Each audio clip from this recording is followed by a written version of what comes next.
మరొకసారి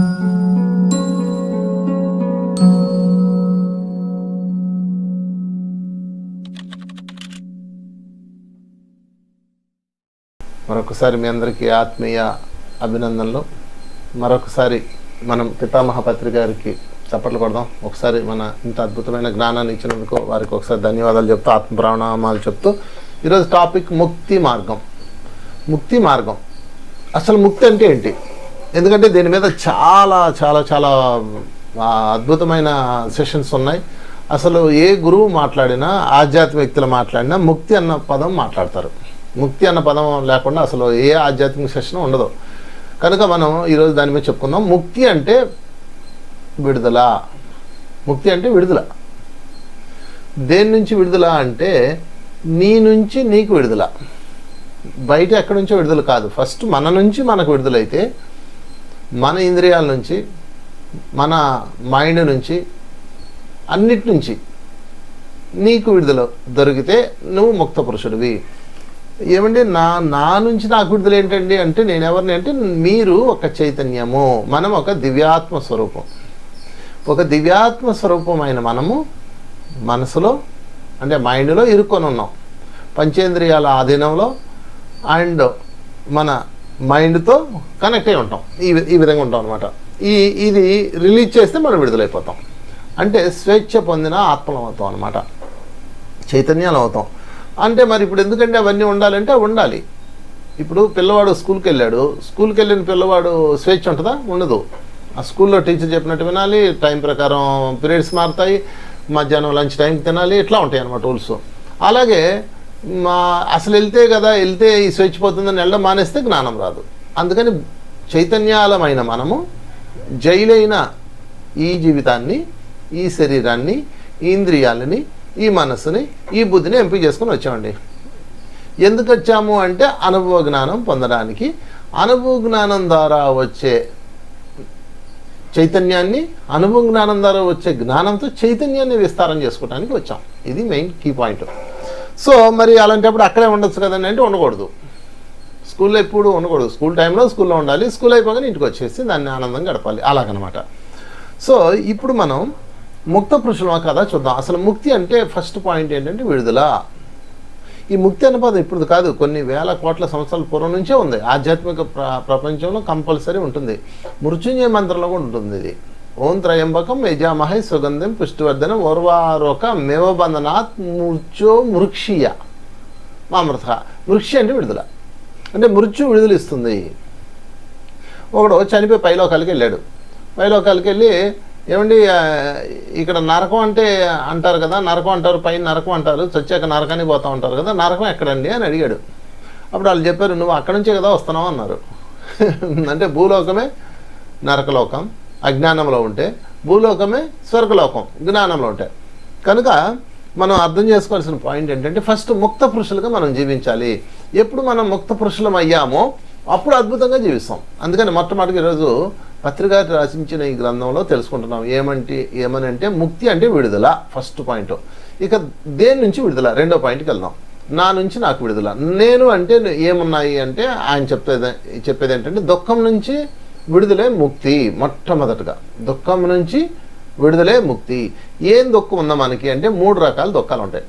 ఒకటే శరీరానికి సంబంధించిన దుఃఖం ఉంటుంది, అంటే అనారోగ్యాలు. 2 మానసిక పరమైన రుగ్మతలు, ఒత్తిడి, ఆందోళన, భయాలు ఇవన్నీ ఉంటాయి. వాటి నుంచి విడుదల ముక్తి. అలాగే బుద్ధిమాంద్యం నుంచి విడుదల, అంటే శరీరము, మనసు, బుద్ధి, ఈ 3 మిమ్మల్ని బంధించి ఉంటాయి. ఈ 3 నుంచి రిలీజ్ అవ్వాలంటే, శరీరపరమైన రోగాల నుంచి మనం విడుదలవ్వాలంటే ఏం చేయాలి? దానికి ఏం చేయాలి? బాగా ధ్యానం చేయాలి. శరీరానికి ఏం కావాలండి చెప్పండి? దానికి బాగా ధ్యానం చేసి శక్తి సంపాదించుకోవాలి. దానికి సంబంధించిన ఫుడ్ కానీ, సాత్వికాహారం లేదా శుద్ధ సాత్వికాహారం, దానికి ఏమైతే సూట్ అవుతాయి అవన్నీ ఇవ్వాలి. హింసాకూడు పెట్టకూడదు ఈ శరీరానికి. ఈ శరీరానికి హింసాకూడు పెడితే మళ్ళీ అది బంధించేస్తుంది తమోగుణంలో. ఎందుకండి ఈ మధ్య ధ్యానం కూర్చుంటే చిరాకు వస్తుందండి, అసలు ధ్యానం చేయలేకపోతున్నామండి అంటారంటే తమోగుణం పెరిగిపోయిందని అర్థం. లేదా ధ్యానంలో కూర్చుంటే నిద్ర వచ్చేస్తుంది అంటే మీరు అలసటతో ఉన్నారని అర్థం. అంటే మీ శరీర యొక్క పోషణ మీరు సరిగా చూడట్లేదు కాబట్టి అది మిమ్మల్ని బంధించింది. ఓకే అండి. కనుక శరీరానికి సంబంధించిన దాని విషయంలో మీరు ఒకటే పెట్టుకోవాలి, సాధన సాధన సాధన. ధ్యాన సాధన చేయడమే, ఇంక వేరే ఆప్షన్ లేదు.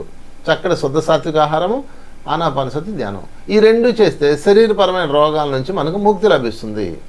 ఇంకా తీవ్రమైన రోగాలు ఉంటాయి. ఇంకా తీవ్రమైన రోగాలు ఉంటే విశ్వంతో అనుసంధానమై మీరు ఆ రోగాల కారణాలు తెలుసుకొని వాటికి క్షమాపణ చెప్పి ఆ కర్మలు కూడా రిలీజ్ చేసుకోవచ్చు. ఇదంతా ప్రాసెస్. రెండోది మానసికపరమైన రుగ్మత, అంటే మానసికపరమైన బంధం. మరి మానసికం నుంచి కూడా ముక్తి దొరకాలి కదా. ఇప్పుడు మన మనసు ఏమేంటి ఉంటాయి మన మనసులో అంటే ఒత్తిడులు, ఆందోళనలు, భయాలు, ఇవన్నీ ఉంటాయండి. దిగులు, భయము, బాధ, ఇవన్నీ కలగలిపి ఉంటాయి అన్నమాట. వీటన్నిటి నుంచి విడుదల జరగాలి. ఇప్పుడు చాలామంది చూడండి, నేను ఒక ఆమె చెప్తుంది, సార్ నాకు ధ్యానం చేయాలంటే భయం సార్ అంది. ఏమా అంటే వాళ్ళ ఇంట్లో కూర్చొని ధ్యానం చేస్తున్నప్పుడు ఎవరన్నా వస్తారేమో, ఏదన్నా జరుగుతుందేమో, ఇలాంటి భయాలు అనమాట. అప్పుడు సామూహికంగా ధ్యానం చేయాలి. ప్రతి దానికి ఒక రెమెడీ ఉంటుంది. నీకు భయం వేస్తుందా, సామూహిక ధ్యానం చేయి. లేదా నీకు ఇష్టమైన గురువునో లేకపోతే దైవాన్నో బిలీవ్స్ పెంచుకో, వాళ్ళని స్మరించుకుంటూ ధ్యానం చేయి. వాళ్ళని ఒక్కసారి స్మరించుకో, నా పక్కన కూర్చొని నేను ధ్యానం చేస్తాను అనుకోండి, వాళ్ళతో కనెక్ట్ అయ్యి చక్కగా ఉంటారు. సో రెండోది అంటే రుగ్మతలో, మానసికపరమైన రుగ్మతలో పిచ్చి అనమాట. ఊరికే మాట్లాడటము, అనవసర విషయాలు మాట్లాడటము, లేకపోతే అవతలోడు మాట్లాడిన దాన్ని మీ బుర్రలో పెట్టుకోవటం, అవన్నీ నిన్ను నాశనం చేస్తాయి. ముఖ్యమైన విషయం ఏంటంటే మన మనసును నాశనం చేసేది ఎవరు అంటే ఇతరులు అనుకుంటారు. కాదు, మన మనసును నాశనం చేసేది మన చెవులు. నిన్ను ఎవడైనా అన్నాడు వాటిని, అనవసరం చెత్త మనం ఎందుకు వినాలి చెప్పండి? మీరు ఏది వినాలో అది వినాలి. ఏది అనవసరమో ఏది అవసరం మీకు తెలీదా? ఇప్పుడు తింటుంటే అందులో ఉప్పు కారమో ఎక్కువైంది, వెంటనే ఏం చేస్తారు, దాన్ని పక్కన పెట్టేస్తారు కదా. లేదా ఒక చిన్న రాయి వచ్చింది, వెంటనే ఏం చేస్తారు, దాన్ని ఇలా తీసి పక్కన పెడతారు కదా. అంతే, మాట కూడా అంతే. అనవసరమైన మాట, మీకు ఇష్టం లేని మాట, కట్ ఇట్. ఎందుకు మీరు తీసుకోవాలి? అది ముక్తి అంటే. అంతేగాని చెప్పిందల్లా వినేసి, ఆవిడేం చెప్పి వినేసి లోపలికి వెళ్ళి బాధపడిపోయి అది ఎలా ముక్తి అవుతుంది చెప్పండి? ఇప్పుడు ఎవరో మిమ్మల్ని బాధ పెట్టారంటే వాళ్ళు అనడం వాళ్ళ నోరులో నుంచి విడుదలైంది, అది మీ చెవుల్లోకి చేరింది. మీ చెవిని కంట్రోల్ చేసుకునే శక్తి మీకు ఎందుకు లేదు? కనుక పత్రిసారి ఏమంటాడంటే వాళ్ళ నోరు వాళ్ళ ఇష్టం, మన చెవి మన ఇష్టం అంటారు. అందుకని వాళ్ళు మాట్లాడినవ్వండి, వాడి ఇష్టం, వాడిని ఎలా ఆపుతాం? వాడు మూర్ఖుడు, అలాగే మాట్లాడతాడు, వెరీ గుడ్. వాడి నుంచి నీకు విముక్తి కాదు, నీ నుంచి నీకు విముక్తి, నీ చెవుల నుంచి నీకు విముక్తి. ఆగు, అది తీసుకోవద్దు అని ఎందుకు అనలేకపోతున్నావు? చూసారా? అందుకని ఒత్తిడి గురించి, ఆందోళన గురించి, భయాల నుంచి విడుదల, అదే ముక్తి. రెండో ముక్తి అనమాట. ఇక మూడో ముక్తి బుద్ధిమాంద్యం అనమాట. బుద్ధిమాంద్యం అంటే ఏంటంటే మనం ఏం చేస్తామంటే మన బుద్ధిని ఉపయోగించాం, ఎవడో చెప్తే చేస్తాం. ఇదిగో ఎలా చెయ్యాలి అంటాడు వాడు. నీ బుద్ధి ఏమైపోయింది? నువ్వెందుకు చేస్తావు? ఇలా చేస్తేనే నీకు మోక్షం, ఇలా చేస్తేనే అది వస్తుంది, ఇది వస్తుంది. తీసుకో, ఇన్ఫర్మేషన్ తీసుకో. ఎవరేం చెప్పినా దాన్ని ఇన్ఫర్మేషన్గా తీసుకొని దాన్ని మీ జీవితంలో అమలు చేసి అందులో సత్యాసత్యాలు ఏమనేది పట్టుకోండి. చిన్నప్పుడు చదువుకున్నాం కదా, వినదగున ఎవరు చెప్పినా వినినంతన వేగిరపడకని. అట్లాగే వాళ్ళు చెప్పింది వినండి, దాన్ని ఉపయోగించండి. అది నీకు సూట్ అవుతుందా లేదా? సూట్ కాలేదు అవతల పారేయండి. మీ సొంత బుద్ధిని వాడండి మిత్రులారా. ఈరోజు మన బుద్ధి మనది కాదు. ఎవరో చెప్పింది వింటాము, ఆ కళ్ళతో చూస్తాము. ఎవరో మాట్లాడింది వింటాము, ఆ మాటలు మాట్లాడతాము. మీది అభివృద్ధి. మీరు నిజంగా మీ బుద్ధిని మీరు వాడుతున్నారో చెప్పండి? చిన్నప్పటి నుంచి మన ట్రైనింగ్ అయిపోయింది ఇది. అంటే ఈరోజు మనకున్న బ్రెయిన్ మనది కాదు, సమాజం అవ్వచ్చు, పక్క వాళ్ళది అవ్వచ్చు, పెద్దవాళ్ళది అవ్వచ్చు, ఎవరో ఒకరిది, మీది కాదు. అందుకనే మీ యొక్క సొంత బుద్ధిని వాడండి. ఇతరుల బుద్ధిలో మీరు లాక్ అయ్యి ఉన్నారు. ఇక ముక్తి ఎక్కడ ఉందో చెప్పండి? భగవద్గీత చెప్పిన కృష్ణుడు మొత్తం భగవద్గీత అంతా చెప్పేశాక లాస్ట్లో ఏమంటాడు తెలుసా అండి? యదా యచ్చసి తదా కురు అర్జున. చెప్పాల్సిందంతా చెప్పేశాను, యుద్ధం చేస్తావా ఇంటికి వెళ్ళిపోతావా నీ ఇష్టం, చాయిస్ ఇస్ యువర్స్. చూసారా? గురువు అంటే అలా ఉంటాడు అనమాట. అని అందుకే కృష్ణుడు జగద్గురువు అయ్యాడు. సో నువ్వు చెయ్యాల్సింది చెయ్యి, నీ బుద్ధిని ఉపయోగించి చెయ్యి. వాళ్ళ బుద్ధిని ఎలా ఉపయోగిస్తావు నువ్వు? మనం ఎంత విచిత్రంగా ఉన్నాం ఈ విషయంలో. ఎవరో బుద్ధినే మాట్లాడతాం. ఒకడు వచ్చి వాడు దొంగ అన్నాడంటే ఇంక మీరు దొంగ అన్న కళ్ళజోడు పెట్టుకొని చూస్తారు, వాళ్ళు మీకు దొంగలాగే కనపడతారు. కనుక మిత్రులారా, మీ సొంత బుద్ధిని వాడండి. స్వధర్మం. మీ యొక్క స్వధర్మమే మీకు శ్రేయస్సిస్తుంది. ఒకవేళ స్వధర్మం చిన్నదవ్వచ్చు, లేదా పెద్ద పవర్ఫుల్ రాకపోవచ్చు, పెద్ద లాభాలు లేకపోవచ్చు, నో ప్రాబ్లం, మీ సొంత బుద్ధి. కనుక మిత్రులారా, బుద్ధుడు కూడా బుద్ధం శరణం గచ్చామి అంటాడు. బుద్ధం శరణం గచ్చామి అంటే బుద్ధుడికి శరణం వచ్చడం కాదు, బుద్ధుడికి సరెండర్ అవ్వడం కాదు. శరణం అంటే సరెండర్నెస్. బుద్ధం బుద్ధికి, బుద్ధత్వానికి, బుద్ధి తత్వానికి, నీలో ఉన్న దివ్య చైతన్యానికి సరెండర్ అవ్వని చెప్తున్నాడు. కనుక ఈ రోజు నుంచి మనం ఏం చేయాలంటే 3 రూల్స్ పెట్టుకోవాలి. ఒకటి, నా శరీరాన్ని యొక్క దాని నుంచి నేను విడుదలవ్వాలి. నేను చెప్తే అది పడుకోవాలి, నేను చెప్తే ఆకలి అవ్వాలి, నేను చెప్తే మాట్లాడాలి, నేను చెప్తే వినాలి. అది సంగతి, అది ముక్తి. 2, నేను చెప్తే మనసు ఆందోళన పడాలి, నేను చెప్తే కామం కలగాలి, నేను చెప్తే నా మనసు పరవశించాలి. వద్దా ఆగంటే ఆగిపోవాలి, నడువంటే నడవాలి మనసు. 2వది ఇది. అప్పుడు మీరు ముక్త పురుషులు. ఇక 3వది బుద్ధి. వాడెవడో చెప్పింది అలా ఇన్ని మాట్లాడతారండి, నా సొంత బుద్ధి నేను వాడాలి. అవునా, సరేనా, ఓకే చూద్దాం అని మీ లోపల ఉన్న ఖడ్గం తీయండి. ఆ ఖడ్గం పేరేంటి తెలుసా? విచక్షణ ఖడ్గం. అప్పుడు మీకు దుఃఖాల నుండి విడుదల, దాని పేరే ముక్తి. 3 అండి. కనుక ఈరోజు నుంచి ఈ విషయాలు బాగా మైండ్లో పెట్టుకోవాలి. నేను శరీరం నుంచి విడుదలయ్యానా లేదా, మనసు నుంచి విడుదలయ్యానా లేదా, బుద్ధి నుంచి విడుదలయ్యానా లేదా, విడుదలయ్యాను, దాట్స్ ఆల్. ఇంకంతే, మీకు మొత్తం పవర్ వచ్చేసినట్టే. కనుక ఈ 3 దుఃఖాలు కలిగిస్తాయి కాబట్టి ఈ 3 నుంచి విడుదలవుతున్నాం. ఇక తర్వాత పాయింట్లోకి వెళ్దాం. నిర్వాణం, పరినిర్వాణం, మహాపరినిర్వాణం అని కూడా చెప్తారు. వీటిని గౌతమ బుద్ధుడు పరినిర్వాణం, మహాపరినిర్వాణం అంటాడు. పత్రిజీ నిర్వాణం కలిపాడు అనమాట దీనికి. నిర్వాణం అంటే దుఃఖరాహిత్యం, పరినిర్వాణం అంటే గొప్ప దుఃఖరాహిత్యం, మహాపరినిర్వాణం అంటే అత్యంత గొప్ప దుఃఖరాహిత్యం. అది 3వ దశ అనమాట. ముందు మొదటి దశలో నిర్వాణం పొందాలి. నిర్వాణం అంటే దుఃఖరాహిత్యం. అంటే మీరు ఇప్పుడు ఎక్కడున్నారు? దుఃఖంలో ఉన్నారా లేదా? లేదు, నేను బ్రహ్మాండంగా ఉన్నానంటారు. కాదు, మీరు దుఃఖపడుతున్నారు లేదా, మిమ్మల్ని మీకు మీరు పరిశీలించుకొని చెక్ చేసుకోవాలి. కనుక ముక్తి 3 రకాలుగా ఉంటుంది. ఎలాగైతే నిర్వాణం, పరినిర్వాణం, మహాపరినిర్వాణం ఉందో ముక్తి కూడా 3 రకాలుగా ఉంటుందని ప్రతిసారి చెప్తాడు. అదేంటంటే ముక్తి, పరిముక్తి, మహాపరివిముక్తి లేదా మహాపరిముక్తి. ముక్తి, పరిముక్తి, మహాపరిముక్తి. నిర్వాణం, పరినిర్వాణం, మహాపరినిర్వాణం. అర్థమవుతుందండి? కనుక మనం ముక్తి మొదటి సాధన చేయాలి. 2 పరిముక్తి సాధన వస్తుంది, దాని తర్వాత మహాపరిముక్తి వస్తుందన్నమాట.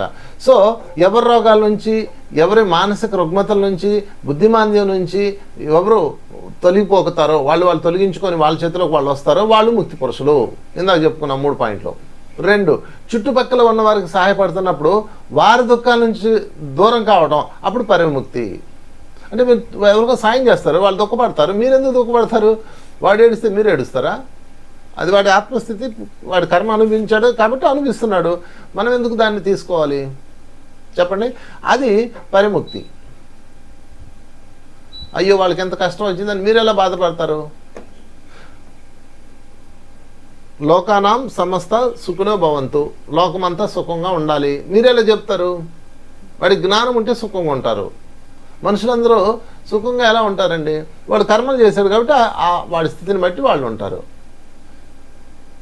లోకానాం జ్ఞాని భవంతు, లోకమంతా జ్ఞానులు అవ్వాలి. లోకానాం పరిముక్తి భవంతు, లోకానాం మహాపరిముక్తి భవంతు. అది కోరుకోవాలి మనం. అంతేగాని అందరూ సుఖంగా ఉండాలి. ఎందుకుంటారు సుఖంగా? వాడు చేసిన దాన్ని బట్టి వాడు అనిపిస్తాడు. కనుక ముందు మొట్టమొదటగా ముక్తి, నా శరీరం నుంచి, నా మనసు నుంచి, నా బుద్ధి నుంచి. 2వది పరిముక్తి. పరిముక్తి అంటే చుట్టుపక్కల ఉన్న వారికి సహాయం చేస్తూ ఉండాలి, మళ్ళీ వారి దుఃఖాల నుంచి దూరం కావాలి. మనం వారి దుఃఖాలు మనం తీసుకోకూడదు. వారి దుఃఖాలను దూరం చేసుకునే మార్గం వాళ్ళకి చెప్పాలి. అది పరిముక్తి. నాయన ఇదిగో నేను దూరం అయ్యాను, ఈ 3 నుంచి నేను రిలీజ్ అయ్యాను, నాకు ముక్తి వచ్చింది, నువ్వు కూడా తీసుకో అని చెప్పినప్పుడు, వాడు తీసుకున్నప్పుడు అప్పుడు నువ్వు పరిముక్తిలోకి వచ్చినట్లు. అటువంటి ఎమోషన్స్ లేకుండా, ఎటువంటి ఎక్స్పెక్టేషన్స్ లేకుండా ఉండడం. ఇక 3వది మహాపరిముక్తి. మహాపరిముక్తి అంటే ఏంటంటే ప్రపంచాన్ని అంతా కూడా ముక్తి మార్గంలో ప్రవేశింపజేసి ఆ యొక్క శ్రమలో మనం నిమగ్నమైనప్పుడు మనకు మహాపరినిర్వాణం ఎలాగైతే వస్తుందో మహాపరిముక్తి కూడా వస్తుంది. ప్రపంచాన్ని అంతా మనం ముక్తి పురుషులుగా మార్చాలి, మళ్ళీ మనం పరిముక్తులుగా మారాలి. అప్పుడు మనం ముక్తి వస్తుంది. కనుక ముక్తి, పరిముక్తి, మహాపరిముక్తి 3 స్టేజెస్ ఉంటుంది ఇందులో. సో ఏది ఏమైనా మొట్టమొదటగా ముక్తి మీద ఫోకస్ చేయండి. నేను పర్ఫెక్ట్గా నేను ముక్త పురుషుడిగా ఉన్నానా లేదా, విడుదల అయ్యానా లేదా, నా నుంచి నేను విడుదల అయ్యానా లేదా, నేను స్వేచ్ఛ జీవినా కాదా. స్వేచ్ఛ అంటే అందరూ ఫ్రీగా తిరగడం, ఎక్కడికో ఎగిరిపోవటం అనుకుంటున్నారు. కాదు, నీ ఇంద్రియాలు నీ కంట్రోల్లో ఉండడం. ఆగు అంటే నీ చెవులు ఎండో ఆగిపోవాలి, చూడొద్దంటే నీ చూపులు ఆగిపోవాలి. ఓకే, కనుక మళ్ళా దీనిలోకి వెళ్దాం. ముక్తి పొందిన వాడిని హరిహంత్ అంటారు, పరిముక్తి పొందిన వాడిని బోధిసత్తుడు అంటారు, మహాపరిముక్తి మహాపరినిర్వాణం పొందిన వాడిని బుద్ధుడు అంటారు. ఫైనల్గా మనం బుద్ధుడు కావాలి. ఓకే అండి. ముక్తి పొందిన వాడిని అరిహంత్ బోధిసత్తుడు, 3 బుద్ధుడు.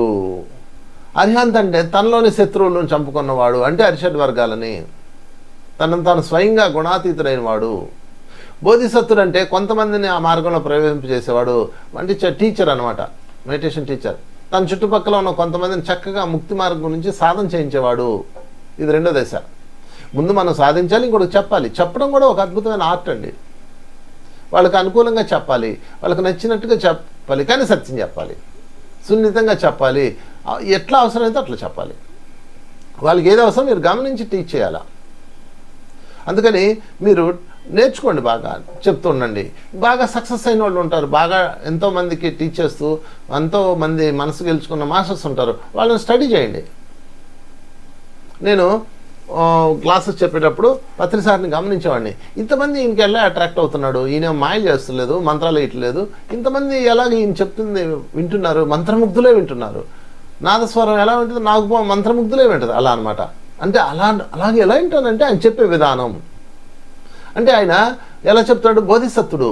ఆ బోధనలో జ్ఞానాన్ని నిమిర్చి ఆ జ్ఞానంలో అమృతం పెట్టి వాళ్ళకి అందిస్తున్నాడు. అప్పుడు ఆటోమేటిక్గా వాళ్ళు ఎంత పరవశిస్తారు, ఎందుకు ఇంతమంది వింటున్నారు, అందులో ఏముంది నేను గమనించి అది పట్టుకున్నాను, అందులోనే ఫాలో అవుతూ వెళ్తున్నా. ఎలా చెప్పాలి, అన్నిటికన్నా ముఖ్యంగా ఫస్ట్ నువ్వు ఎన్లైటెడ్గా ఉండాలి. నువ్వు ముక్తి సాధించకుండా నువ్వు పరిముక్తి ఎట్ట వస్తుంది, అదేవిధంగా అరిహంత్ అవ్వకుండా బోధిసత్తుడు ఎట్ట అవుతావు చెప్పండి.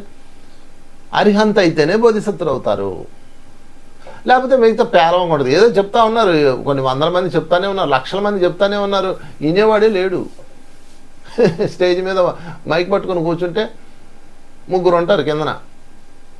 ఆ 3లో ఒకడు లైటు మైక్ సెట్టోడు, ఇంకో 2 ఎవరో మరి, ఒకళ్ళు ఆర్గనైజర్ అయి ఉండొచ్చు, ఇంకోటి వచ్చిన వాళ్ళు డ్రైవర్ అయి ఉండొచ్చు.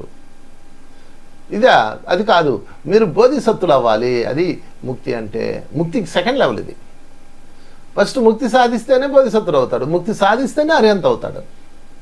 అందుకని ముక్తి అంటే అరిహంత్, దట్స్ ఆల్, ఇంకేం లేదు. అరిహంత్ అవ్వగానే నువ్వేం చేయాలి, మరి మహాపరిముక్తి పొందాలి కదా.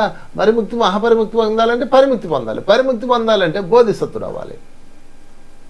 బోధిసత్తుడు అవ్వాలంటే స్టడీ చేయాలి, అందరినీ గమనించాలి, నేర్చుకోవాలి. నేనైతే teacher training, meditation grand masters training program పెడతాను. ఇది నెల్లూరు జిల్లాలో సాయి తపోవనం ఉంది, అక్కడ పెడుతుంటాం మేము దీన్ని, ఈ కార్యక్రమాన్ని.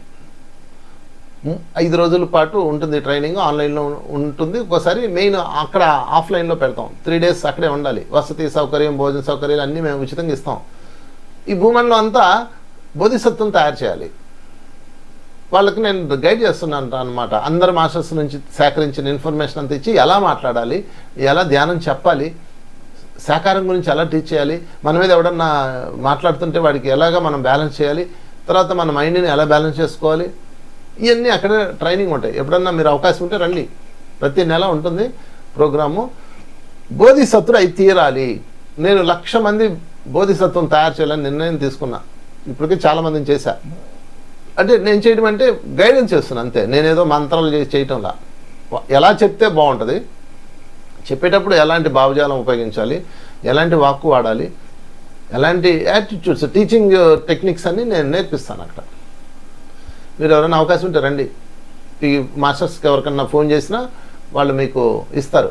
నెంబర్ కూడా చెప్తాను కావాలంటే, 9393460470. ఈ నెంబర్కి మెసేజ్ పెట్టండి చాలు వాట్సాప్లో. I want teacher training, meditation teacher training అని పెట్టండి, మేము ఏర్పాటు చేస్తాం మీకు ఉచితంగా. అయితే అది షెడ్యూల్ చూసుకొని మీకు మేము మెసేజ్ పంపిస్తాం. ఏది ఏమైనా బోధిసత్తులు అవ్వాలి. మరొకసారి నెంబర్ చెప్తా, 9393460470. అది ఒకసారి స్క్రీన్ మీద పంపించమ్మా. సో ఎనీవే మిత్రులారా, బోధిసత్తుడైతేనే నెక్స్ట్ వెళ్ళేది బుద్ధత్వానికి. బుద్ధుడు సాధన చేసి ముక్తి పొందాడు. ఫస్ట్ పొందిన తర్వాత ఏమయ్యాడని చెప్పండి. ఆయన వెంటనే బుద్ధుడు అయిపోయాడా? గౌతముడు అన్న ఆయన సాధన చేసి ముక్తి పొందాడు. దేని నుంచి? తన ఇంద్రియాల నుంచి, తన శరీరం నుంచి, తన మనసు నుంచి, తన బుద్ధి నుంచి మొత్తం రిలీజ్ చేసుకున్నాడు అని చరిత్ర చూస్తే తెలుస్తుంది. బక్క చిక్కిపోయాడు, ఇంక చనిపోయే దశలోకి వచ్చాడు. అప్పుడు సుజాత అన్న ఆమె పాయసం తెచ్చి ఇచ్చినప్పుడు అప్పుడు తీసుకున్నాడు. అప్పుడు మళ్ళీ శరీరం తన కంట్రోల్లో వచ్చిందనమాట. ఆ తర్వాత తన బుద్ధిని కంట్రోల్ చేశాడు. ఫస్ట్ అతను ముక్తి పొందాడు, అరిహంత్ అయ్యాడు గౌతముడు. తర్వాత ఏం చేశాడు? ఇంటికి పోలా, వెంటనే ఇంటికి వెళ్ళి ఆయన భార్యకి అనుమతి తీసుకొని అక్కడి నుంచి టీచ్ చేయడం మొదలుపెట్టాడు. బోధిసత్తుడు. Teaching is the best learning. గుర్తుపెట్టుకోండి, మీరు ఎంత టీచ్ చేస్తే అంతగా నాలెడ్జ్ వస్తుంది, అంతగా మీరు బోధిసత్తులు అవుతారు, అంతగా ముక్తి పొందుతారు. నాకేం వచ్చండి, నేనేం చెప్పగలను అనుకోకండి. మీరు ఏ నేర్చుకుంటే ఏ చెప్పండి, బి నేర్చుకుంటే బి చెప్పండి, అంతే. ఏం నేర్చుకున్నారో అది చెప్పేయండి, అంతే. మీ అనుభవే జ్ఞానము. ఎక్కడ పుస్తకాల్లోది కాదు, మీ అనుభవం. మీరు ధ్యానం చేశారు కదా, ముక్తి సాధించారు కదా, మనసు మీద పట్టు సాధించారు కదా, మీ బుద్ధి మీద పట్టు సాధించారు కదా, అదే చెప్పండి. ఇంకెందుకు ఏదేదో పెద్దది చెప్పాల్సిన అవసరం లేదు. అప్పుడు వాళ్ళు కూడా ముక్తి పురుషులు అవుతారు. సో బోధిసత్తుడై తీరాలి. తర్వాత బోధిసత్తుడు తర్వాత నెక్స్ట్ లెవెల్ ఏంటంటే మహాపరిముక్తి అనమాట. అంటే మహాపరినిర్వాణం పొందాలి. అంటే బుద్ధుడు అవ్వాలి. బుద్ధత్వం. చూసారండి, ముక్తి అంటే ముక్తి పొందినవాడు అరిహంత్ అవుతాడు, పరిముక్తి పొందినవాడు బోధిసత్తుడు అవుతాడు, మహాపరిముక్తి పొందినవాడు బుద్ధుడు అవుతాడు. దాని పేరే మహాపరినిర్వాణం అంటాడు పత్రిసారు. సో అరిహంతు, బోధిసత్తు, బుద్ధుడు, ఈ మూడు ఖచ్చితంగా అయి తీరాలి మనం. మరి బుద్ధుడు ఊరికి అయిపోతాడు, అవడు కదా. అవ్వాలంటే మీరు బోధనలు చేయాలి. మీకు ఏదొచ్చో చెప్పాల్సిందే, పక్కవాడికి చెప్పాలి. ఏంటో గడ్డి చెత్త తింటున్నావు, మాంసం తినకురా చెప్పాలి. ధ్యానం చేసుకున్నాయినా చెప్పాలి. అనవసరమైన మాట్లాడుకున్నాయినా అని చెప్పాలి. ఎందుకు చెప్పాలి? నువ్వు మాట్లాడుతుంటావు కదా, అది చెప్పేటప్పుడు నీ మైండ్ కూడా నిజమే అని అది వింటుంది. అందుకని teaching is the best learning. బోధిసత్తుడు అయితేనే మీకు మహాపరిముక్తి, లేకపోతే లేదు. ఈ జన్మకి ఇంతే అనుకోండి, ఇంకా ఏదో ధ్యానం చేసి బతికేస్తున్నాం అనుకోండి. కాదు, మనం బోధిసత్తులు అవ్వాలి, తర్వాత బుద్ధుళ్ళు అవ్వాలి. అది సంగతి. తర్వాత మరి అదంతా అవ్వాలంటే సాధన చేయాలి. ఏ సాధన చేయాలి? 3 రకాల సాధనలు చెప్తారు ప్రతిసారి. 3 రకాల సాధన చేయాలండి. మీరు బుద్ధుడు అవ్వాలంటే, బోధిసత్తుడు అవ్వాలన్నా, అరిహంత్ అవ్వాలన్నా, ముక్తి కావాలన్నా 3 రకాల సాధనలు చెప్తారు ఆయన. అవేంటంటే ధ్యాన సాధన, స్వాధ్యాయ సాధన, సజ్జన సాంగత్య సాధన. ఈ 3 రకాల సాధన చేసి తీరాలి. ధ్యాన సాధన అంటే ఏంటి? ధ్యాన సాధన మీ వయసు ఎంతో అన్ని నిమిషాలు స్థిర సుఖాసనలో కూర్చొని శ్వాసను గమనిస్తూ కూర్చోవడం, అంతే. దీనికి తీవ్రమైన చేయక్కర్లా. మీ వయసు ఎంతో అన్ని నిమిషాలు, ఆ పైన మీ ఇష్టం. మీరు 8 గంటలు చేస్తారా, 10 గంటలు చేస్తారా, 1 గంట చేస్తారా, మీ ఇష్టం. మీ వయసు ఎంతో అన్ని నిమిషాలు ఖచ్చితంగా ఒక రోజుకు చెయ్యాలి. ఆ పైన మీ ఇష్టం. హాయిగా శ్వాసను గమనిస్తూ ఆనాపానసధ్యానం చేయాలి. 1. 2, సజ్జనులతో సాంగత్యం చేయాలి. ఎందుకు సజ్జనులతో సాంగత్యం చేయాలి? మరి మనసును పాడు చేసేది ఆడే కదా, మన బుద్ధిని పాడు చేసేది ఆడే కదా. అందుకని సజ్జన సాంగత్యంలో ఉండాలి. 3, స్వాధ్యాయ సాధన. పుస్తకాలు చదవాలి, పరమగురు మండలి పుస్తకాలు చదవాలి, అందరి క్లాసెస్ వినాలి, నువ్వు కూడా చెప్పాలి. ధ్యానము, స్వాధ్యాయము, సజ్జన సాంగత్యం, ఈ 3 రకాల సాధనలే నువ్వు అన్నీ నేర్చేసుకుంటావు. అప్పుడే నీకు ముక్తి, అప్పుడే బుద్ధత్వం ప్రాప్తిస్తుంది, అప్పుడే తుది శ్వాస వదలాలి. అందుకంటే అదే మోక్షం కాబట్టి. సో ఎవరైతే బుద్ధత్వ స్థితిని పొంది ఆ స్థితిలో జీవిస్తూ తుది శ్వాసను వదిలిపెడతారో అదే ఆఖరి జన్మ వస్తుంది. దాని పేరే ముక్తి. ఇదండి ముక్తి అంటే. అంతేగాని ఊరికే పలానా గురువు గారు కాళ్ళు పట్టుకుంటే ముక్తి వస్తుంది, పలానా టెంపుల్కి వెళ్తే ముక్తి వస్తుంది, లేకపోతే కాశీ వెళ్తే ముక్తి వస్తుంది, ఇదంతా పిచ్చండి, ఏం లేదు. కాశీలో ఉంటే ముక్తి వస్తుంది, అయితే అందరికి రావాలి కదా.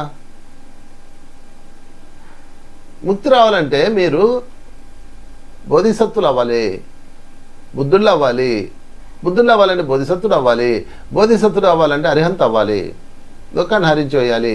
అది అవ్వాలంటే ముందు ముక్తి పొందాలి. దేని నుంచి ముక్తి పొందాలి? శరీరం నుంచి, మనసు నుంచి, బుద్ధి నుంచి. ముక్తి అంటే మనకు ఒక చెడ్డ అభిప్రాయం ఉంది. ముక్తి అంటే ఏంటంటే చచ్చిపోవటం అనుకుంటారు. ముక్తి అంటే పోవడం కాదు, జీవన్ముక్తి, జీవించి ఉండగా విముక్తి. నిశ్చల చిత్తే జీవన్ ముక్తి. చిత్తం నిశ్చలంగా ఉంటే జీవన్ముక్తి వస్తుంది. చిత్తం నిశ్చలంగా ఉండాలంటే ఇదిగో ధ్యానము, సజ్జన సాంగత్యము, స్వాధ్యాయం చేయాలి. అదనమాట. దీనికి ఇంటర్లింక్స్ ఉంటాయి ఒకదాని కూడా. ఫైనల్గా జన్మరాహిత్యం కావాలంటే ఇంత కథ ఉంది. జన్మరాహిత్యం అంటే జన్మ లేకుండా చేసుకోవటం. తర్వాత ఇంకొక విషయం కూడా నేర్చుకోమంటారు ఇందులో. ఏంటంటే ఒకరు మరొకరిని కాపాడరు. అంటే ఎవరిని కాపాడరు. ఇప్పుడు పిల్లవాడు పరీక్ష రాస్తున్నాడు, తల్లి వెళ్ళి కాపాడుతుందండి ఎగ్జామ్ హాల్కి వెళ్ళి? అయ్యో నా బిడ్డ రాస్తున్నాడే అని చేస్తుందా? చేయదు కదా. అలాగే భగవంతుడు కూడా నీవు చేసే అన్ని చూస్తుంటాడు. వీడు ఇలా కష్టపడుతున్నాడే అని చెప్పి సపోర్ట్ చేస్తాడు. మాస్టర్స్ సపోర్ట్ ఇస్తారు మీకు. ఇప్పుడు ఎలాగైతే పిల్లడు కష్టపడి చదువుతున్నాడు, ఎగ్జామ్కి ప్రిపేర్ అవుతున్నాడు, తల్లి ఏం చేస్తుంది? వాడికి టీ తెచ్చిస్తుంది, మంచి పాలు ఇస్తుంది, బూస్ట్ కలిపిస్తుంది. తర్వాత వాడి రాత్రి అంతా వాడికి డిస్టర్బ్ లేకుండా చూసుకుంటుంది. మళ్ళీ ఎగ్జామ్ హాల్కి వెళ్ళినప్పుడు బయట కూర్చొని వెయిట్ చేస్తుంటారు. అవసరమైతే 1-2 స్లిప్లు అందిస్తారు. చిన్నప్పుడు మా నాన్నగారు, నేను 7th క్లాస్లో ఉన్నప్పుడు హిందీ రాకపోతే ఆయన స్లిప్ ఇచ్చాడు నాకు. మా ఫ్రెండ్స్ కిటికీలోంచి ఇలా ఇసిరేసేవాళ్ళు అనమాట. అది చూడస్తారా, ఎగ్జామ్ హాల్లో నిలబడి ఇలా చూస్తుంటారు పేరెంట్స్ అందరూ. ఎందుకు పాపం? ఎందుకంటే సపోర్ట్ అంతే. కానీ నువ్వే రాయాలి పరీక్ష అన్నది ఎంత సత్యమో ఇక్కడ ఒకరిని మరొకరు ఏమి చేయలేరు. మీకు సపోర్ట్ ఇస్తారు. సపోర్ట్. ఇప్పుడు దక్షుడు శాపం పెట్టాడు చంద్రుడికి, నువ్వు క్షీణించిపో అని. ఎందుకంటే ఆయన భార్యని సరిగా చూసుకోవట్లేదని ఆయనకు పనిష్మెంట్ ఇచ్చాడు. ఆయన క్షీణించిపోతా ఉన్నాడు. ఈయన శివుడు ప్రార్థించాడు. శివుడు వచ్చాడు, ఏమనైనా అన్నాడు, అయ్యా ఆయన శాపం పెట్టాడు, నాకు ఆ శాపం తీసేయి అన్నాడు. నేను ఎవరి శాపాన్ని తీయను, ఎందుకంటే నువ్వు తప్పు చేసావు, ఆయన శిక్ష వేశాడు. విశ్వనియమం కదా అది. మరి నేను ఇప్పుడు ఏం చేయాలి? నేను నీ పరమభక్తుని కదా. అంటే నువ్వు సత్యంలో ఉన్నావు కాబట్టి, సేవ చేస్తున్నావు కాబట్టి నేను నీకు సపోర్ట్ ఇస్తాను, బట్ అది మాత్రం తీయను అన్నాడు. అని సపోర్ట్ ఇవ్వడం మొదలుపెట్టాడు. అంటే చంద్రుడు క్షీణించిపోతూ ఉంటాడు పౌర్ణమి నుంచి అమావాస్యకి. మళ్ళా శివుడు ఇచ్చిన శక్తితో మళ్ళీ తిరిగి పుంజుకుంటాడు. ఇది ఒక పురాణ కథ అనమాట. సంపూర్ణ చంద్రుడు అవుతాడు, పూర్ణచంద్రుడు అవుతాడు. సో ఆయన శాపం వల్ల క్షీణిస్తాడు, ఈయన వరం వల్ల పెరుగుతాడు. అలా ఉంటుందండి మనకి. అందుకని ఒకరిని ఇంకొకరు కాపాడలేరనే అర్థం ఏంటంటే, నిన్ను ఎవడూ మార్చలేడు, నువ్వే మారాలి. నీకెవడూ ముక్తి ఇవ్వలేడండి. ఎంత బిజినెస్ అవుతుంది తెలుసా అండి ఈ ముక్తి మీద. కొన్ని కోట్లు బిజినెస్ అయిపోతుంది. అసలు ఒక్కసారి ఆ తీర్థం తీసుకుంటే ముక్తి. లేదా మా గురువు గారికి ఇన్ని లక్ష కడితే నీకు ముక్తి. ఎంతమంది చెప్పారు నాకు. నేను నా నవ్వు వస్తుంది. ఒరే, ముక్తి అనేది ఇచ్చేది కాదు. ముక్తి అంటే పొందేది. ఇచ్చేదైతే భగవంతుడు ఎవడా అండి? ఇన్ని ఇచ్చిన భగవంతుడు. విశ్వం మనకు అది ఇవ్వదా చెప్పండి? ఇన్ని ఇచ్చింది కదా విశ్వం మనకి. మనం ఏదైతే అది ఇస్తుంది. ఎంత అద్భుతాలు ఇస్తుంది మనకి, తినడానికి, ఉండడానికి, జీవితం ఇస్తుంది. ఇన్ని ఇచ్చిన విశ్వం నీకు ముక్తి ఎందుకు ఇవ్వదు? అంటే ముక్తి అనేది సాధించుకునేది. ఒక పిల్లవాడి స్కూల్కి వెళ్ళడానికి కావాల్సిన ఫీజులు, ట్రాన్స్పోర్టు, టీచర్లు అందరూ అన్ని ఏర్పాట్లు చేస్తారు పేరెంట్స్ కదా. మరి వాడికి ఎగ్జామ్ ఎవరు రాయాలండి? వాడే రాయాలి. పాస్ ఎవరు రాయాలండి? వాడే అవ్వాలి. అట్లా అనమాట. కనుక మనము ఈ అజ్ఞానం నుంచి బయటకు వచ్చేది. ముక్తి ఒకళ్ళు ఇచ్చేది కాదు, లేకపోతే ఏ ప్లేస్కి వెళ్తే వచ్చేది కాదు, ఇచ్చేది కాదు, వచ్చేది కాదు, పొందేది. నువ్వు జ్ఞానంతో పొందేది. కనుక నా స్థితికి నేనే కారణం అని ఎవరైతే తెలుసుకుంటారో వాళ్ళు ముక్త స్థితి పొందుతారు. పరుల మీద జాలి పడుతూ ఉంటే బంధస్థితిలో ఉంటాడు. జాలి పడకండి ఎవరి మీద. అయ్యో పాపం అనకండి. ఏంటి అయ్యో పాపం అంటారు? ఏమైనా వీలైతే సహాయం చేయండి. ఇదిగో నాయన, నువ్వు ఈ బాధపడడానికి కారణం ఇది, నువ్వు కూడా ధ్యానం చేసుకో అని చెప్పాలి. కానీ అయ్యో పాపం, అయ్యో ఏంటి అయ్యోయోలు, సంతాపాలు, ఓదార్పులు చేయకండి. వాళ్ళు గొప్ప మాస్టర్స్. వాళ్ళు ఎంతో కష్టపడి ఆ కర్మను తెచ్చుకుంటారు. ఇప్పుడు కరణం మల్లేశ్వరు ఉన్నారు. ఆమె ఇలా వెయిట్ లిఫ్ట్ని ఇలా లేపుతుంది, పెద్ద వెయిట్ని ఇలా లిఫ్ట్ చేస్తారు. మీరేమంటారు? అయ్యో పాపం అంటారండి? చెప్పండి, ఏమంటారు మీరు? కంగ్రాచులేషన్స్ అంటారు. అలాగనమాట. అలాగే ఎప్పుడు జీవితంలో ఎవడైతే బాధలు పడుతున్నాడో వాడికి మీరు కంగ్రాచులేషన్స్ చెప్పాలి. ఎందుకంటే వాళ్ళ స్థితికి వాళ్ళే కారణం. వాళ్ళు అది తెచ్చుకున్నవారు, దానిని వాళ్ళకి తెలియజెప్పాలి. అదే బోధిసత్వుడు. అదేందండి. కనుక మనం వారి చేత ధ్యానం చేయించాలి. అప్పుడే వాళ్ళకి ఆ సంగతి తెలుస్తుంది. ఎందుకంటే వాళ్ళు ముక్తి పురుషులు అయినప్పుడు బోధిసత్తులు అవుతారు. తర్వాత మరొక పాయింట్ చెప్తారు ఇందులో, నోటిలోని మాటే నుదుటి మీద వ్రాత. ఎందుకంటే వాళ్ళు వాళ్ళ నోట్లో నుంచి సృష్టించారు, అది చేశారు, అది జరిగింది, వాళ్ళ నుదుటి మీద గీతగా మారిపోయింది. నోట్లో నుంచి ఒక్క మాట కూడా అపరిపక్వంగా రాకూడదు. అపరిపక్వం అంటే క్వాలిటీ లేకుండా చెత్త రాకూడదు. పరిపక్వత రావాలి, ఉన్నతమైన మాటలు రావాలి. వాడట్ట, వీడెట్ట, ఇదట్ట చేశారా, అదట్ట చేశారా, బాబా ఎంత దారుణంగా ఉందంటే ఈ లోకం. భౌతిక ప్రపంచంలో ఉన్న వ్యక్తులంటే వాళ్ళు బుద్ధి లేదు కాబట్టి ఓకే, మరి బుద్ధుల మధ్య కూడా అలాగే ఉంటే అలాగా? ఒక్క మాట కూడా అపరిపక్వంగా. పత్రిసారి దగ్గర నేను 20 సంవత్సరాల నుంచి చూశాను. ఆయనతో సాహచర్యం ఉంది నాకు. ఒక్క మాట కూడా అపరిపక్వంగా రాలా, ఒక్క కంప్లైంట్ రాలా నోట్లో నుంచి, ఒక్క విమర్శ రాలా, ఒక్క జడ్జిమెంట్ రాలా. ఓహో వాడు అలా చేస్తాడు, వాడి స్థితి అది అనేవాడు అంతే. కనుక మీరు గుర్తుపెట్టుకోండి, నోట్లో నుంచి ఒక్క మాట కూడా వరదా మాట రాకూడదు, అనవసరం మాట రాకూడదు, విమర్శలు రాకూడదు, కంప్లైంట్స్ రాకూడదు, కామెంట్ రాకూడదు. అది మనం బాగా గుర్తుపెట్టుకొని చెయ్యాలి. అప్పుడే మనం దానిలో నుంచి బయటకు వచ్చేస్తాం. దాన్నే ఏమంటారంటే, ఎవడన్నా చెత్త మాట్లాడతాను, నోరు మూసుకొని కూర్చో, నువ్వు మాట్లాడుకో, నోరు మూసుకొని ధ్యానం చేయి, అసలు చెత్త మాట్లాడక అని మనం వాళ్ళని ఎదిరించాలి. మళ్ళీ వాడి మీద కంప్లైంట్లు చెప్పకూడదు. నువ్వు తప్పు మాట్లాడుతున్నావు, అనవసరం మాట్లాడు, నోర్మై ధ్యానం చేసుకో, అంతే. నోర్మై ధ్యానం చేయి, నోర్మై ధ్యానం చేయి అని జ్ఞానబోధ చేయాలి. చూసారా, జ్ఞానబోధ చేయాలి. ఇది చాలా ఇంపార్టెంట్ పాయింట్, ఈ బుక్లో చాలా ఇంపార్టెంట్ పాయింట్ ఇది. ఏంటి జ్ఞానబోధ అంటే, ఈ సాత్విక గుణదోషాల నుండి మనం దూరం కావాలి, ఎప్పుడు కూడాను ఎదిరించాలి, అజ్ఞానాన్ని ఎదిరించాలి, జ్ఞానబోధ చేయాలి, సక్ర మార్గం చూపిస్తూ ఉండాలి. వాళ్ళకి చూపించాలి సక్ర మార్గం. మనంగా ఎవరు చూపిస్తారు? ప్రాణ నష్టం జరిగినా సరే, మన కష్టాలు వచ్చినా సరే, సంఘంలో అవమానం జరుగుతున్నా సరే, తలకిందులు అయినా సరే, చిన్న చూపు చూసినా సరే, తమ గుణాల నుంచి రజగుణాల నుంచి మార్చుకోవాలి. అంతా నేనే అంతా అంటూ చెప్పాలి. మాంసం తినద్దని చెప్పాలి, జీవహింస చేయొద్దని చెప్పాలి.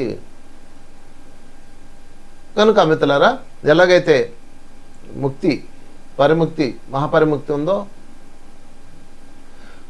అదేవిధంగా అరిహంత్, బోధిసత్వుడు అండ్ బుద్ధుడు ఉన్నారో దానికి సాధన కావాలి. ఆ సాధన పరిసాధన, మహాపరిసాధన కూడా ఉంటాయి సాధనలో కూడా. సాధన, పరిసాధన, మహాపరిసాధన. సాధన అంటే మీ యొక్క చైతన్యాన్ని మీ కంట్రోల్లో తెచ్చుకోవటం. పరిసాధన అంటే విశ్వాంతా వాళ్ళు పాటించేలాగా వాళ్ళందరికీ అందేలా చేయడం. దాని నుంచి మళ్ళీ నాలెడ్జ్ పొందడం. టీచింగ్లో కూడా నాలెడ్జ్ పొందాలి మనం. అంటే వాళ్ళకి చెప్తున్నప్పుడు మనకు కూడా వస్తుంది, అవును కదా ఈ పాయింట్ బాగుంది అని మనం క్యాచ్ చేయాలి. అది పరిసాధన అనమాట.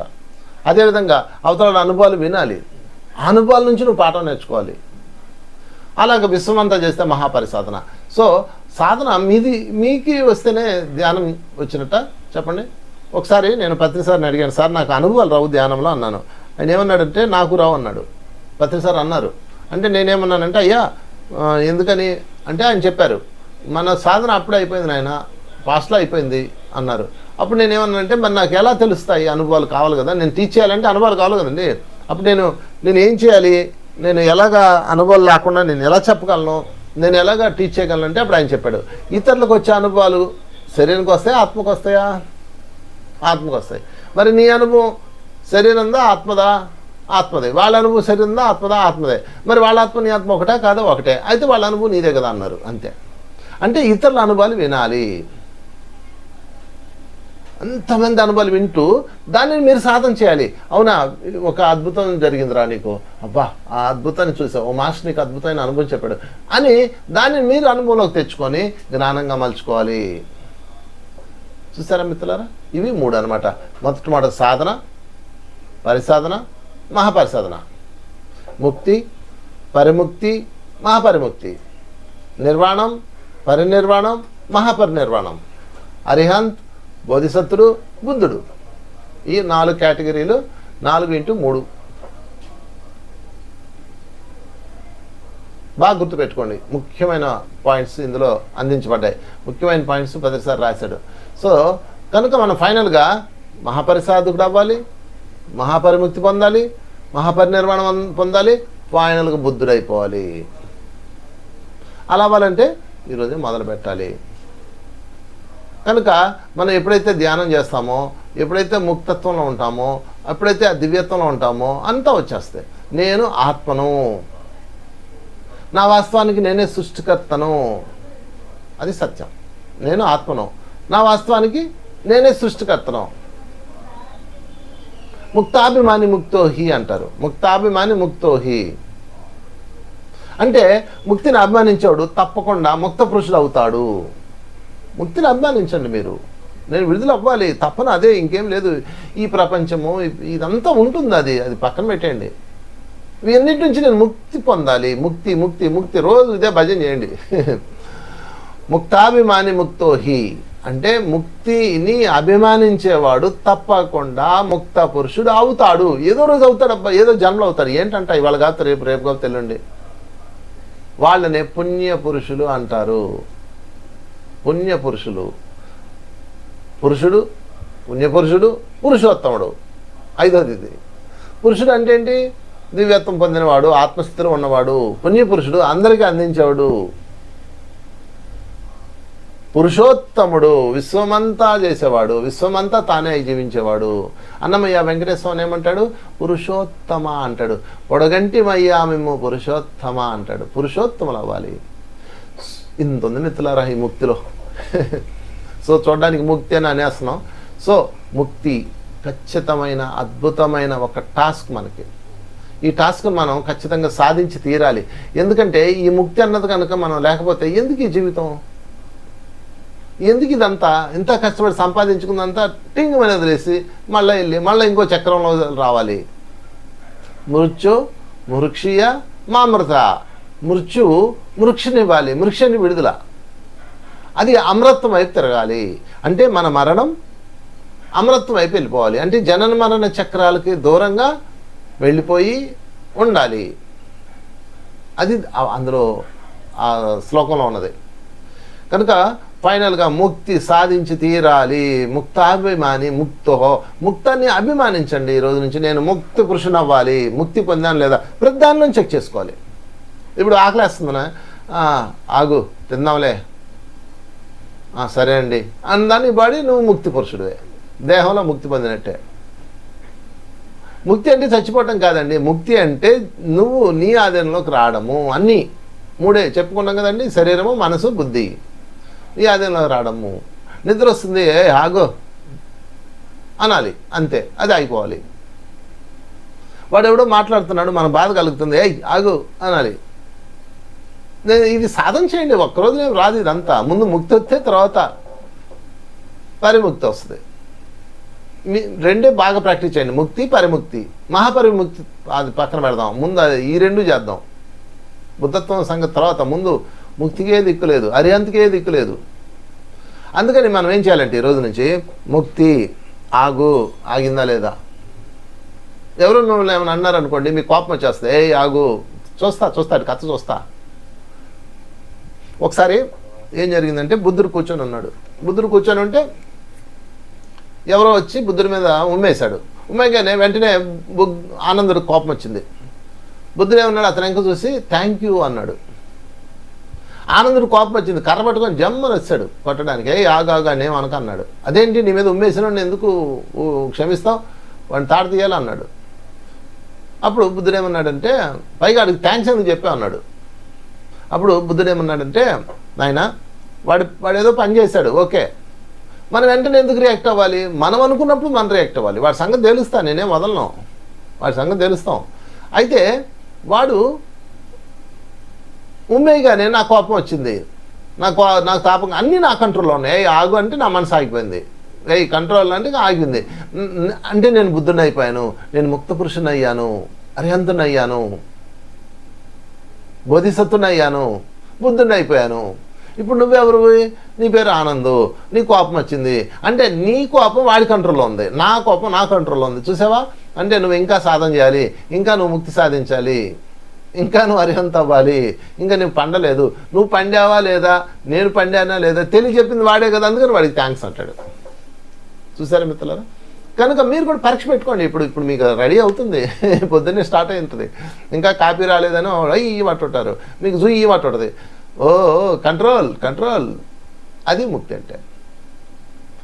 వాళ్ళు తిడతారు, నీకు కోపం రావాలి ఎప్పుడు మీరు అనుకుంటే, కోపం కానీ తాపం కానీ ఏదైనా రావచ్చు, అది అవన్నీ మూసేయకండి. నేను ఇలా కూర్చొని నేను బుద్ధుడిని అనకూడదు, అన్నీ రావాలి, అన్నీ చేయాలి. దీన్ని కృష్ణుడు ఒక చక్కటి ఉపమానం కూడా వాడతాడు. వాయు ప్రసారం లేని చోట దీపం వలె, వాయు ప్రసారం లేని చోట దీపం వలె యోగి నిశ్చలంగా ఉండవలని అంటాడంటే, గాలి లేని చోట దీపం ఎలా ఉంటుందండి, ఇలా ఇలా ఇలా ఉంటుంది కదా దీపం, నిశ్చలంగా ఉండాలి, ఇలాగా నిశ్చలంగా, అప్పుడు ముక్తి. సో ఇది మిత్రులారా ముక్తి గురించి చాలా అద్భుతమైన టాపిక్ ఇది. టాస్క్ ఈ రోజు నుంచి స్టార్ట్ చేయండి. ఎవరన్నా మీ మనసును కానీ మీ బుద్ధిని కానీ అండ్ మీ శరీరాన్ని కానీ కంట్రోల్ చేస్తున్నారనుకోండి, మీరు వెంటనే నేను ముక్తి పురుషుణ్ణి అని మీరు బ్యాలెన్స్ చేసుకోవాలి. Okay, thank you very much. అందరికీ మరొకసారి నమస్కారం. మీ అందరికీ ఆత్మీయ కృతజ్ఞతలు. పితామహ పత్రి గారికి మరొకసారి ధన్యవాదాలు. Thank you.